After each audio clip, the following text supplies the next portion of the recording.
We need to put performances in which they can see commitment and drive, and I think we've got a better balanced squad this season. Well, Nige, 2 games in, 2 very different starting 11s. What have you learned about the squad from those 2 games? Well, I think the whole squad's experienced some late heartache, let's put it like that, in both games. I thought we played pretty well against Blackpool, and all but for one passage of play at the end. I think we deserve to win, but it's a reminder of what football's about, and as we found out at Forest Green as well, unless you either take chances or put a game to bed by managing the game, you can come unstuck. So it could have been a better week, but I'm also quite encouraged by what I've seen in terms of how we played against Blackpool in the opening game, and that day was I think really good day as well for football, getting the fans back into the ground, and it was good to see such a good crowd at Ashton Gate. So yeah, it's been a bit of a mixed week in that regard, but yeah, I think having 2 games where almost the entirety of the squad have been able to get some pitch time, I think has been beneficial. You talked about the fans just then. We're going to have an away following at the Riverside. How much looking forward to, hopefully sending them home happy?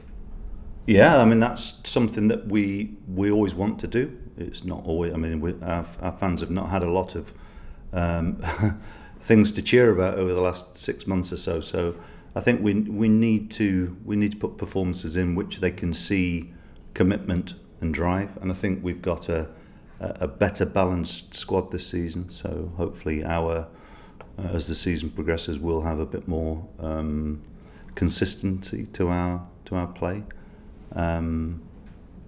It's I saw the Blackpool Middlesbrough game last night, so the Borough fans were very vocal, but they had not the result that they wanted. They did a similar thing, so they split their squad as well. So it'll be a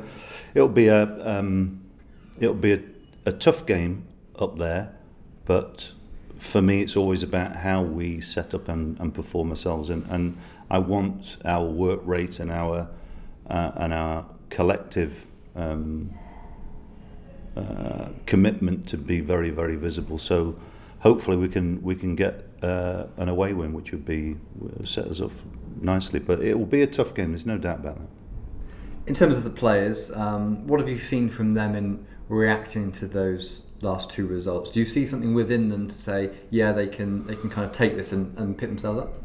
There's always a bit of a difference between players in the squad. So training today, we'll get a better idea of where we're at. So yeah, I mean to lose on penalties the other night is.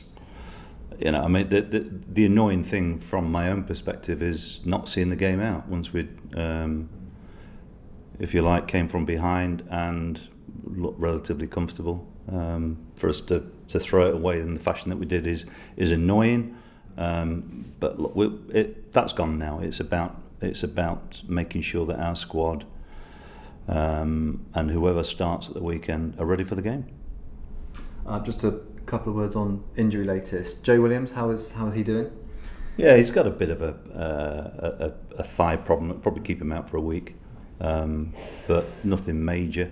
He's very frustrated because he's had a difficult time since he joined us, and sometimes he has a tendency to push himself too much, and so we've got to try and help him manage himself back into full fitness. I felt for him the other night, but you can see in his face. Yeah, he's very emotional about having to come off, but there's nothing serious, and I think for him, knowledge that his hamstring's fine is reassuring for him. It's just irritating for him that he just keeps getting little niggles along the way, but he'll be okay. Good news. And just finally, Callum O'Dowda, is he still in contention to travel? And how about Antoine Griezmann? Well, Antoine's been training this week, and he'll be out with the team again today, which is really good news for us. When he'll be in contention, I'm not sure. Probably need a couple of weeks to come up to speed, but his strength and power is definitely very much there.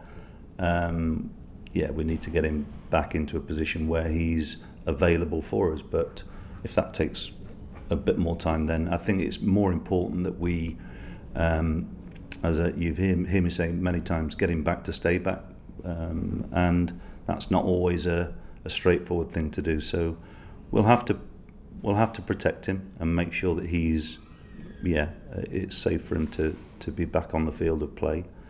Callum is, I don't know, probably touch and go at the moment, but again, nothing serious, and it's one of those situations where we don't necessarily want to put him at risk if it's a marginal decision. So we'll see how it goes.